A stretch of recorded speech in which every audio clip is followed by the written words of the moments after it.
என்னங்க யூடியூபர் சகலவித பரிவாரங்களோட ரெடியாக இருக்கிறீங்க.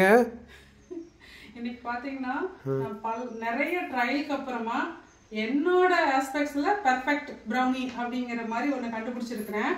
இதில் ஸ்பெஷல் என்னன்னு பார்த்தீங்கன்னா, எப்பவுமே சுகர் சேர்த்திட்டோம், அது எந்த ஃபார்மில் சுகர் சேர்த்துனாலும் அது ஹெல்த்தின்னு கிளைம் பண்ணக்கூடாது. ஆனால் அப்புறம் ப்ரௌனி வந்து காரமாக சாப்பிட முடியாது இல்லைங்களா? அதனால எவ்வளோ அதை ஹெல்த்தியாக பண்ண முடியும் அப்படிங்கிற மாதிரி பண்ணியிருக்கிறேன். இதில் வந்து சாக்லேட் காம்பவுண்ட் எதுவுமே நான் யூஸ் பண்ணல. ஏன்னு கேட்டால் அதில் ஆட் பண்ணியிருக்கிற அந்த பட்டர், அது கொக்கோ பட்டராகவும் இருக்கலாம் அல்லது டால்டாவும் இருக்கலாம், என்னங்கிறது தெரியாது. அதனால அது இல்லாமல் ட்ரை வீட்டில் இருக்கிற பொருள்களையே வச்சு நம்ம எப்படி பண்ணலான்னு ஒரு மேக்ஸிமம் எஃபர்ட் போட்டு ஒரு ட்ரையல். அதுக்கு என்னென்ன எடுத்துருக்கிறேன்னு காமிங்க வாங்க. 250 கிராம் பட்டர், அன்சால்டட் பட்டர். மைதா பார்த்தீங்கன்னா 250 எடுக்கும்போது இது 200 கிராம், 50 கிராம் கம்மியாக எடுத்துக்கணும். பட்டர் 250ங்கிறதுனால இது 200 கிராம் மைதா.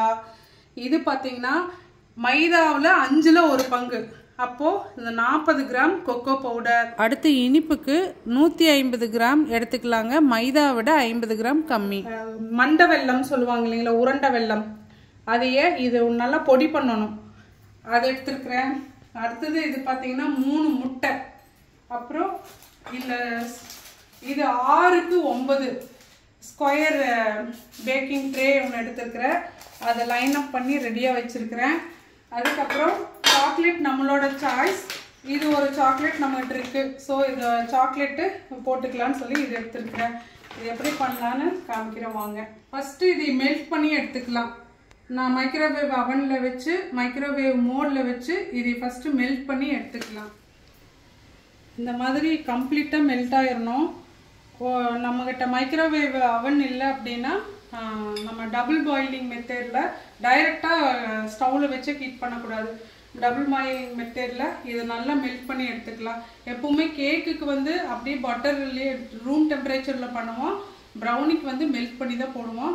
இது யூஸ்வலாக இது கூட பார்த்தீங்கன்னா அந்த சாக்லேட் காம்பவுண்ட் சொல்லி ஒன்று போடுவாங்க, அதுக்கு பதிலாக நான் வெறும் பட்டர் மட்டும் எடுத்துருக்கிறேன். அடுத்தது என்ன பண்ணணும்னா, இதை நல்லா பொடி பண்ணணும். இதுக்கு ஒன்று இதில் வச்சு பொடி பண்ணிக்கலாம், இல்லைன்னா மிக்சி ஜாரில் போட்டு நல்லா பவுடர் பண்ணிக்கலாம். நான் மிக்சி ஜாரில் இன்றைக்கி யூஸ் பண்ணிக்கலான்ட்டு இருக்கிறேன். இதில் போட்டும் நம்ம பண்ணலாம், ஆனால் மிக்சி ஜாரில் போட்டோம்னா கொஞ்சம் ஈஸி, அதை பண்ணிடுவோம். அவனை வந்து ப்ரீ ஹீட் பண்ணிக்கலாம்.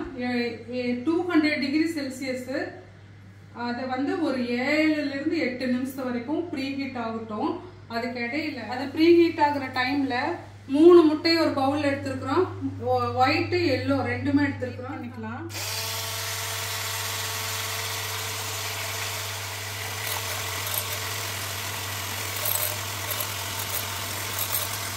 இதில் அந்த கரும்பு சர்க்கரையை நம்ம கொஞ்சம் கொஞ்சமாக சேர்த்திக்கலாம்.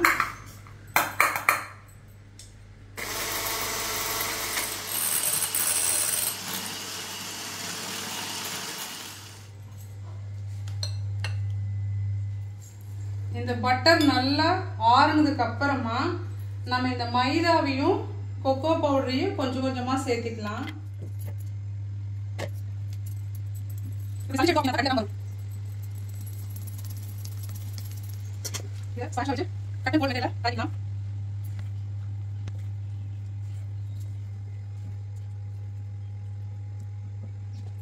மீதி இருக்கிற மைதாவையும் கொக்கோ பவுடரையும் சேர்த்திக்கலாம்.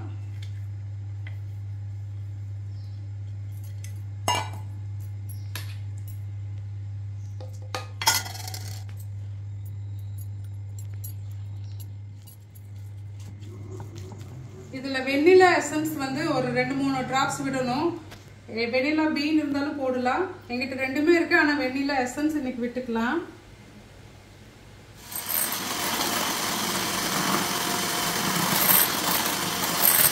இதுக்கு இடையில இந்த எக்கு சேர்த்திக்கலாம், இல்லைன்னா இதில் எக்கு சேர்த்திக்கலாம். இது கொஞ்சம் பெரிய கண்டெய்னர் இருக்கிறதுனால பட்டர், மைதா, கொக்கோ பவுடர் அந்த இதில் நம்ம இந்த பீட் பண்ணி வச்சிருக்கிற எக்கை சேர்த்திக்கலாம்.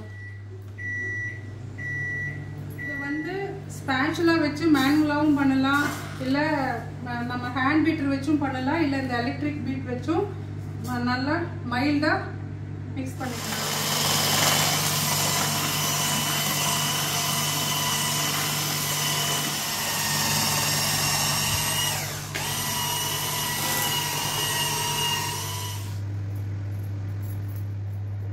பேக் பண்ணி வேண்டியதுதான்.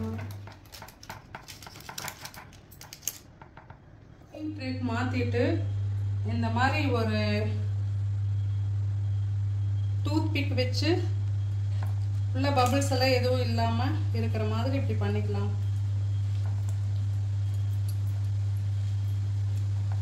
மேலே டாப்பிங்ஸ் வந்து வால்நட் போட்டால் சூப்பராக இருக்கும். இல்லை அப்படின்னா நம்மளுக்கு என்ன சாக்லேட் இருக்கோ அது போட்டுக்கலாம். எங்கிட்ட இந்த மாதிரி ஒரு சாக்லேட் இருக்குது, அதை இப்படி வச்சுக்கலாம்.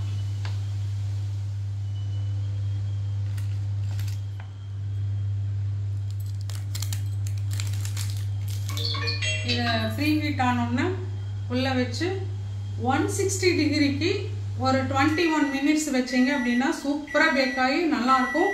எப்பவுமே டெம்பரேச்சர் கம்மியாக வைக்கணும். ப்ரீ ஹீட் பண்ணும்போது தான் ஜாஸ்தி வைக்கணும். நம்ம பேக் பண்ணும்போது கம்மியாக வச்சோம் அப்படின்னா தான் அந்த உள்ளே இருக்கிற பட்டர் வந்து லீச் ஆகாமல் நல்லா குக் ஆகி வரும். 160 டிகிரி 21 மினிட்ஸ் வச்சிங்கன்னா பக்காவாக பேக் ஆகி வந்துடும். அதுக்கப்புறம் எப்படி இருக்குன்னு காமிக்கிறேன். ஆக்சுவலி 18 மினிட்ஸ்லேயே எனக்கு குக் ஆகிடுச்சு. 17லேயே குக் ஆகிடுச்சு. இன்னும் கொஞ்சம் விட்டேன். 21 மினிட்ஸ் தேவைப்படல. இடையில செக் பண்ணி பார்க்கும்போது மாவு ஒட்டாமல் வந்தது. அதனால் நான் ஒரு 18 மினிட்ஸ்லேயே ஸ்டாப் பண்ணிட்டேன். எப்படி வந்திருக்குன்னு பார்க்கலாம்.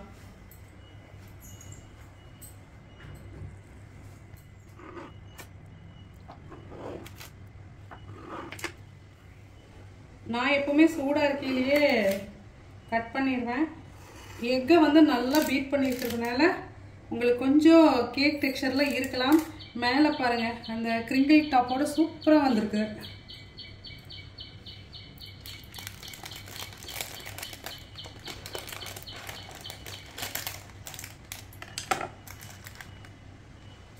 பயங்கர சூடாக இருக்குது.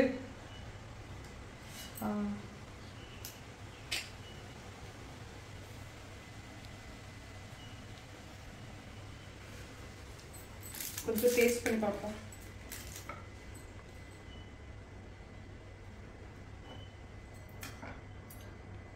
ஸ்வீட் வந்து ரொம்ப ரொம்ப கம்மியாக தான் இருக்கும்.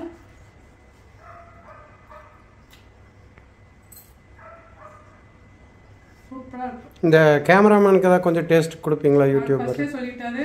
ஏன்னு கேட்டால் ஒன்று சாப்பிட ஆரம்பிச்சா ஒன்னோட நிற்காது. அதனால வேண்டாம்னு சொல்லிட்டாரு. ஓகே. அதனால நான் கம்பல் பண்ணி யாரையும் கெடுக்க விரும்பல. நல்லா இருக்கு, சூப்பராக இருக்கு. கண்டிப்பாக இந்த ரெசிபி ட்ரை பண்ணுங்க. தேங்க்யூ.